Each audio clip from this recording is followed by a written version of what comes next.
Here we go. It's time for Tuesday's RotoWire Rundown. My name's Keith Stewart from Read the Line, and of course, I am joined, as always, by the award-winning fantasy scribe at RotoWire, senior golf writer, Len Hochberg. Len, the PGA Championship at Valhalla, one of the most polarizing sporting events I've ever been with. I mean, Friday was a day for the memory books. Oh, man, I don't know. Let's start with you. How are you doing on this fine Tuesday morning out there in LA? I know it's early for you, 8:15. We owe the fans and the listeners and the viewers of this always appreciate you joining us so early. But how are you putting this PGA Championship into perspective? Well, I was thinking about that, Keith. I knew we'd get into that a little bit, and I think there's two things to consider. Well, many things anyone can consider, however. But I think a lot of people were upset that we got to 21 under and not befitting of a major and stuff. But it's hard to argue that the finish was incredibly exciting, and there were some great shots down the stretch. And I think ultimately that has to win out over 21 under. I mean, if it was 15 under, would that have, and wasn't exciting at the end, would that have been better? So all in all, I think it was an incredible tournament, and a little bit surprised that Xander Schauffele hung on for 4 days, but he did it, and he deserves all the credit in the world. And I didn't expect it coming off what happened to him the Sunday before. We got his teeth kicked in by Rory McIlroy, but as I wrote in my recap from the Wells Fargo in the PGA Championship, maybe that's what spurred him to victory finally in a major, getting his teeth kicked in by Rory McIlroy. And we'll never know, but all credit to Xander Schauffele. How about you? I gotta start where you started, right? So what's the issue with 21 under? Like really, what's the problem there? Right? It's been over 2 years since we've had a major end on the final shot, and we're worried about 21 under. Or everyone's critical of the golf course and the 21 under, and but they weren't there. It was super soft out there. What are you going to do? We play outdoors, right? I mean, I think everyone's overlooking the fact that we have all of these competing opinions all the time in golf, and it does absolutely no good for the sport, right? We just had our most major star cuffed and stuffed because there was 5 or 7 local cops there that didn't even know who the guy was, right? At the end of the day, everyone complains about, Liv is pulled all these stars out and this and but the same people that complain about all that stuff, they just complain about everything, right? The PGA of America ran a great event, the best event that they could. And it turned out that they had a lovely leaderboard, right? They brought Bryson back to earth, right? I mean, we got Colin and Victor back. We got old stars like Justin Rose and folks like that people love to root for him. He was in the mix. I mean, Scottie is unbelievable how good he is, right? I mean, obviously they had to arrest him in order to make him not win that championship. He would have won that thing by 5 the level that he was playing at. I mean, it's just insane to me that everyone's complaining over the score. How could you complain over that last hour of the championship? It's been 2 years since we've had something that ended on a final putt. Do you like it when Scottie wins by 4 and then 7 on the rest of the field? Or is it good when we get, Brian Harman, who's 150 to 1, who wins by 6 at the Open Championship? Or is it better that 2 guys were 20 and 21 under par and they went toe to toe like Titans, like the duel in the sun? The fact of the matter is not to go all old school and everything. People don't know how good they have it. That was a great championship, and it was unbelievable for TV. And CBS actually showed the golf. So what? I just don't get what we're complaining about. It's got me all fired up. The whole Sunday night and everything, and everyone's complaining about the architecture of the golf course. Nobody cares what you're talking about. Nobody does. There's so few people that care about the architecture of that golf course. And whether you don't like Brandel Chambly or not, there are tens of thousands, hundreds of thousands of more people listening to him than you. So let it go. it's golf's a business and it supports your opinion. So like be supportive at one point, and stop criticizing Liv for being disruptive when you do the same damn thing. The one thing that was nice about Friday is that we all finally understood how big golf was, because our biggest star, who just won the Masters by 4, won 4 out of 5, is completely unknown. And if you can't recognize that as media, I don't know what to do for you. Like, I mean, Len, you know me, right? We've been doing this for like almost a year. Like I very rarely get this fired up, but it's a joke. Like it is unbelievable to me that we've gone to this level, and like people can't put it in perspective. You're worried about how high the rough is, and people don't know who Scottie. I mean, like there was 10 people there, and an ESPN like named reporter telling people that's the number one golfer in the world, and nobody cared. And he's still being arraigned, and nobody cares. I don't get it. Nobody knows. I guess people care, but nobody knows, right? Well It's just said, Keith. it's just unbelievable to me. I mean, I know a lot of times I follow you adamantly on social media, Len, and you always bring up these great points. You know what I mean? And some of what you've said and other people have said, it's just like, when are we just going to like appreciate the golf? Xander Schauffele, you use the phrase he get his teeth kicked in, by Rory, right? Like everybody has kicked his teeth in. I gave that guy zero credit going into the week, and I couldn't have been more wrong, right? And I am so happy. Anyone that's been a Xander backer for the last 2 years, waiting for this victory or waiting for this major championship to happen, right?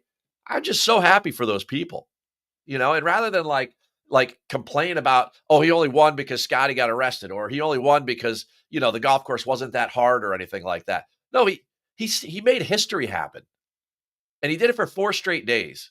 And at a time where he was going to go look like he was going to go Xander on himself, when he made bogey on number 10, he came back and like true stud fashion went birdie, birdie, and like competed and went hard at it.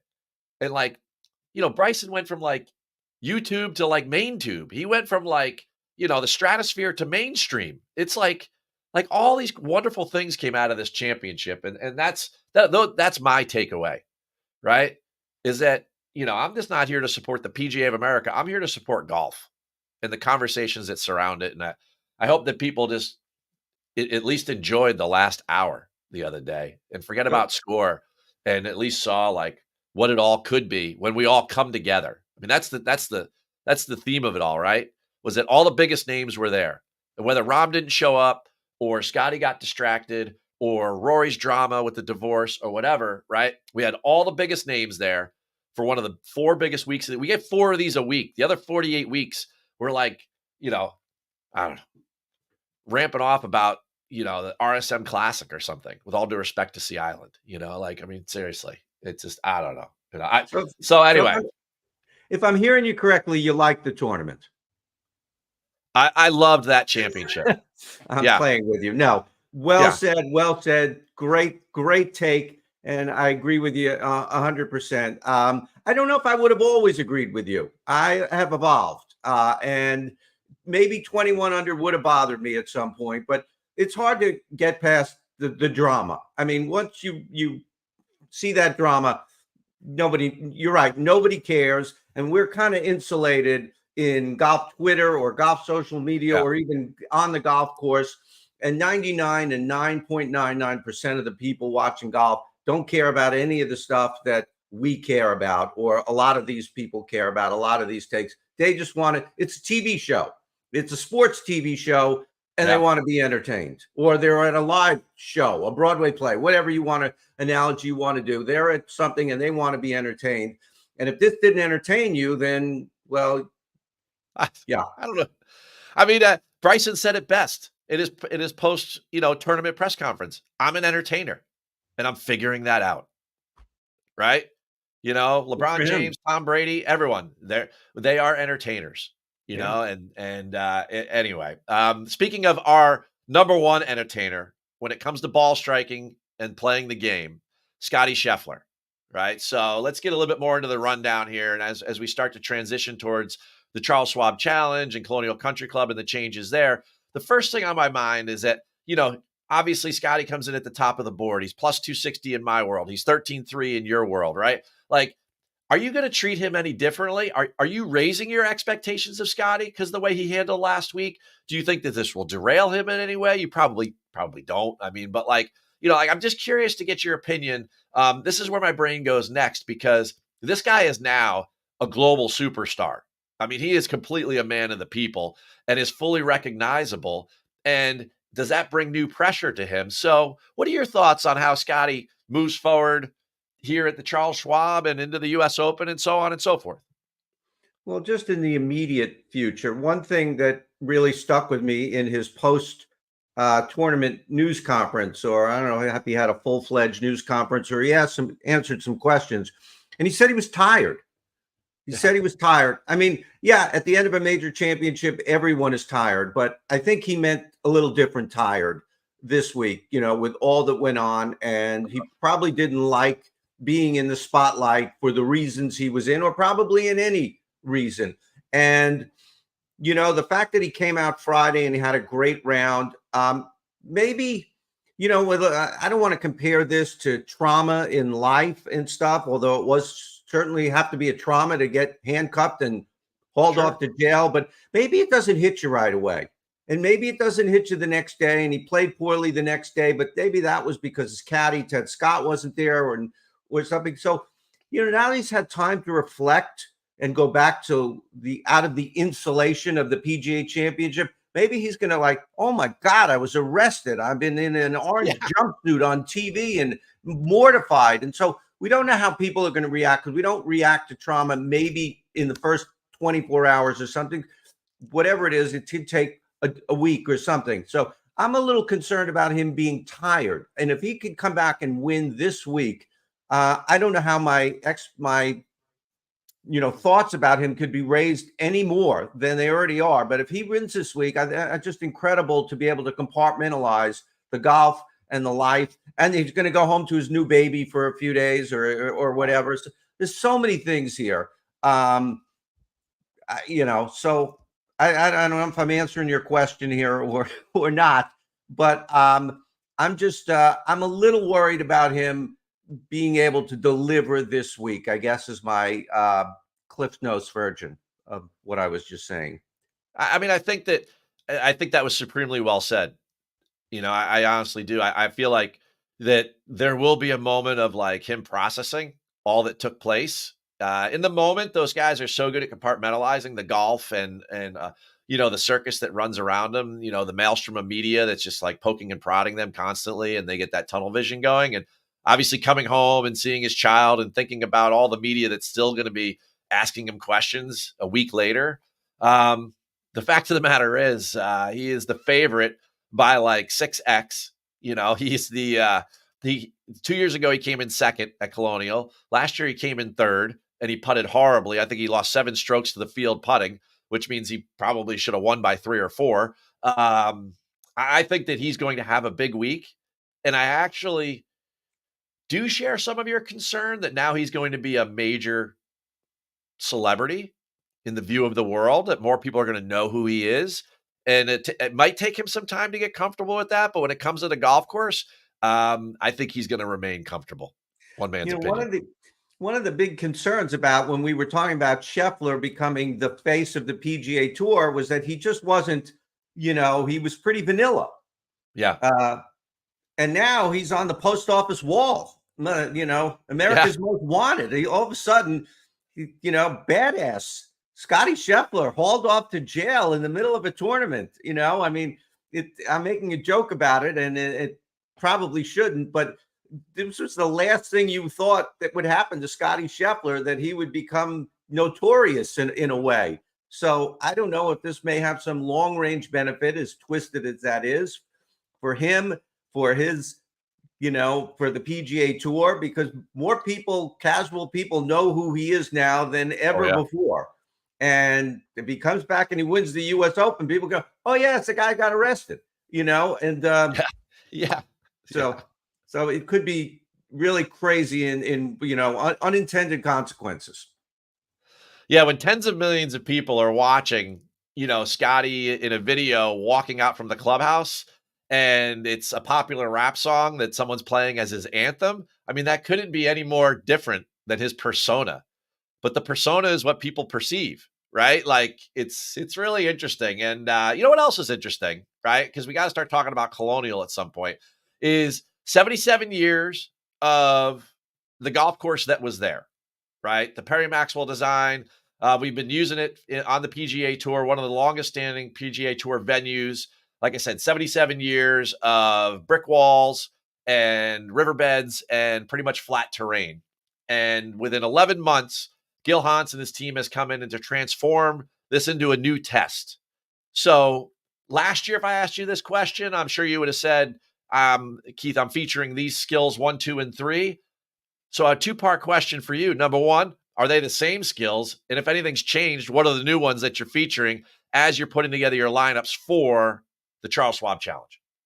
There have been a lot of changes at Colonial ever since Emiliano Grillo sank his, beat Adam Schenk in the playoff last year. They came in like, Emiliano, can you move? We're starting to rebuild the golf course here, That's so true. Yeah.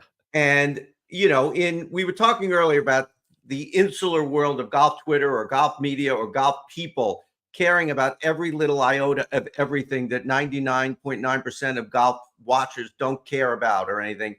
And I think this may be a case of that.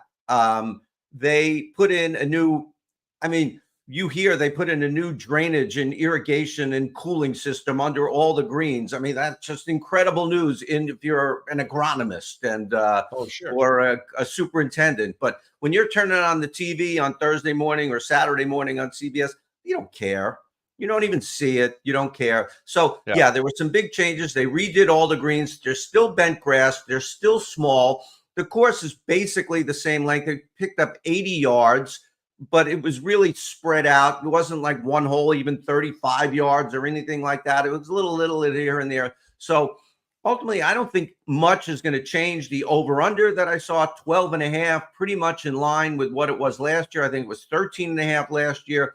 So I think through all these changes, and we can get into them about Broncas and bunkers going away and stuff, I think 95% of the way you play the course is still the same. The fairways are still narrow.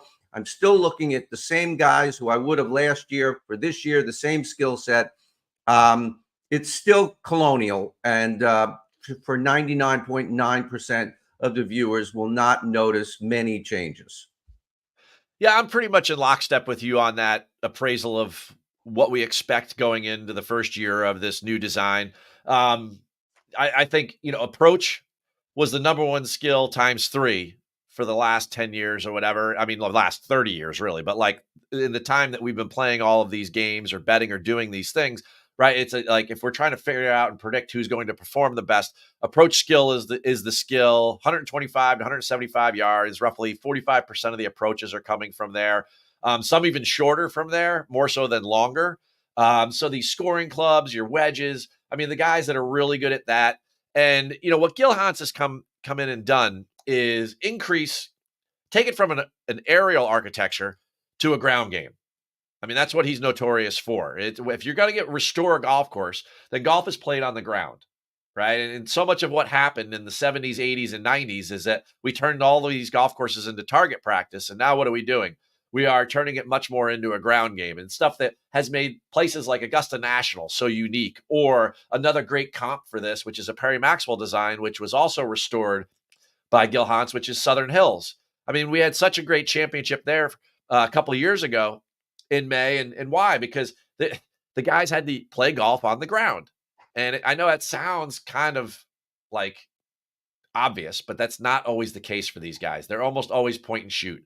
And when they have to worry about the bounces that the ball is going to take, or when they cross overseas and they go to Scotland and the wind and they have to really change trajectory and do all of those things, it becomes much more of a thinking man's game. And there's no better thinker in the game than Scottie Scheffler. So it's almost like with the adaptability to a new design here, the more cerebral players would be the one that I'm favoring, that are also great at approach and that are excellent scramblers. I mean, I know I just described Scottie's CV there, but he is 13-3 and a 2-1, 2.5-1 to win. But like at the end of the day, I think the guys that are going to compete with him are the ones that can do those things. And it's somewhat like last year, but I think it's even more going to lend its mind to like how well somebody can game plan a golf course that's brand new, like going into a major championship, like the first time they've been there, and then how well they can adapt to it as well. Agreed. Yeah, I think so. We got to decide: are we going with Scheffler or not? Well, hey, you know what? You said it. So from your lips to God's ears, right? Let's go 10K range. Everybody loves the names. Let's roll. Yeah, I have to put Scheffler down. I don't think you can ever pick a golf tournament the rest of the year where you don't at least, strongly consider Scottie Scheffler. There's no course that it doesn't fit his skill set. And we'll see. I mean, maybe one day he'll just be exhausted and miss a cut. We'll see if it happens this week, or you would think it would be any week. It could be this week. But, there are some good golfers in this field, but there are, it falls off pretty fast. And so there aren't a ton of good golfers, and he doesn't have to beat a lot of good guys this week. And as we saw, that he can finish top 10 when he rolls out of bed or rolls out of jail. Sorry. But I also do like Colin Morikawa in the 10K range. Colin Morikawa is 86th in approach, which continues to be troubling and stuff. But yet he's 17th in tee to green. Well, how is that possible? Well, the other two components, off the tee and around the green, he's spectacular. And you just talked about the need to play around the green this week. And we know that you've got to get the ball in the fairway. He's number one in driving accuracy. So this could really be a week that Colin Morikawa wins. In fact, when I went to do my various one and done pools, I wanted to pick Colin Morikawa.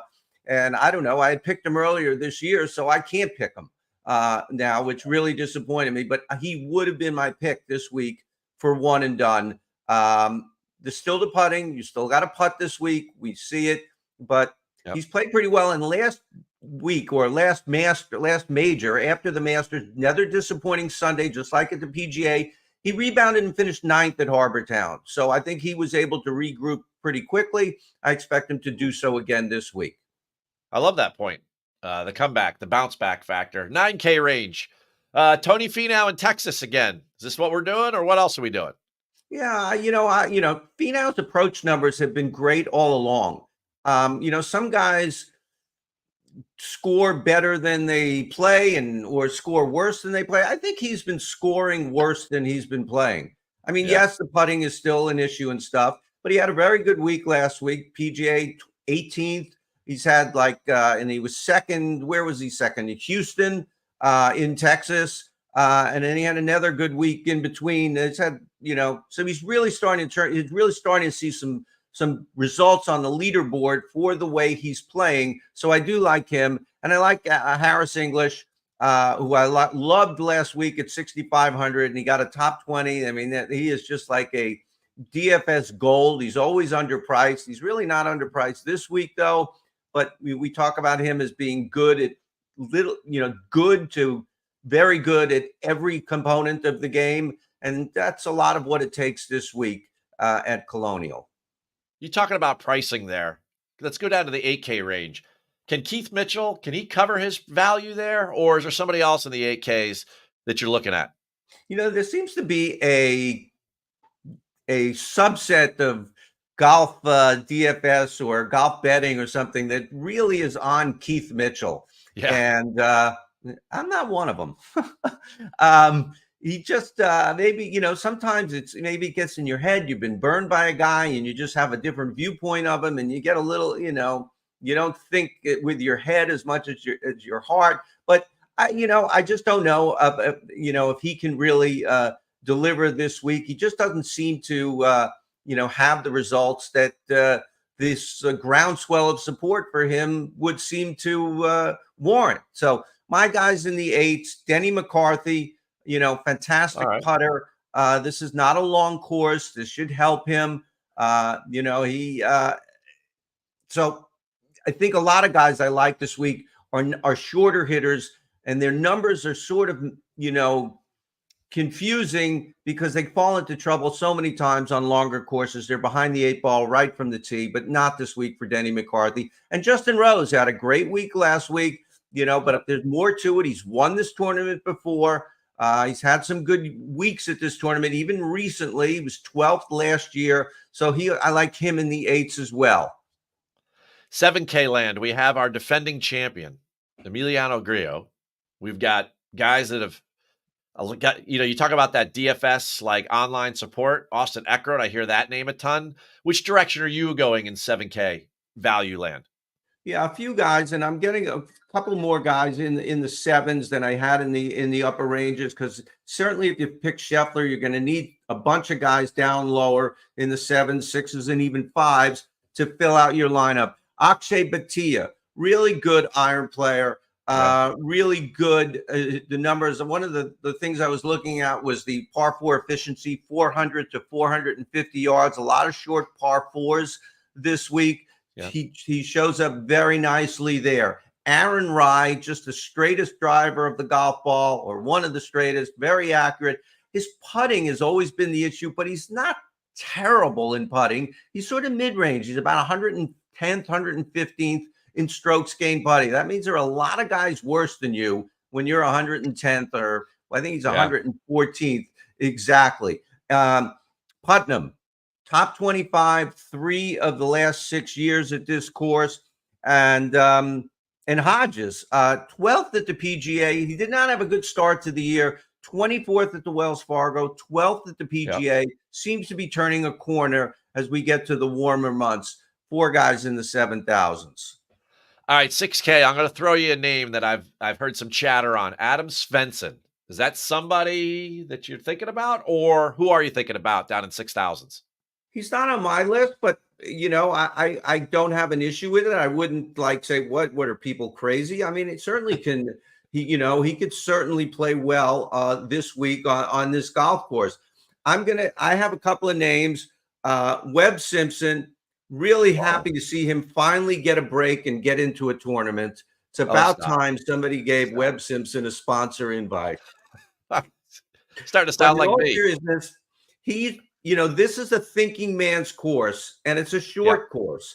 And, his skills are not what they were even a few years ago, but he's had some decent results in the signature events that he's gotten in. He hasn't finished top 10 or anything like that, but he hasn't finished last or anywhere close to it. He's been beating a lot of the signature event guys and on some very long courses as well. So, I do like him when you really got to think your way around a golf course. I do like the veteran guys. And I think most of the time the winner, and I'm not picking Webb Simpson to win, but I think only 3 times in the last, 20 years or something has someone under 30 won this tournament, which speaks to, being experienced and playing this track. And, so, and the other guy, Novak, he's missed 3 cuts to start his year. He's made 9 of 10 since then, 32nd in approach, 18th in tee to green. He's only 6,300. I think that's a little low in this field for a guy like him. I would have thought he'd be closer to 7, 68, 69. So I think there's real value in Novak this week.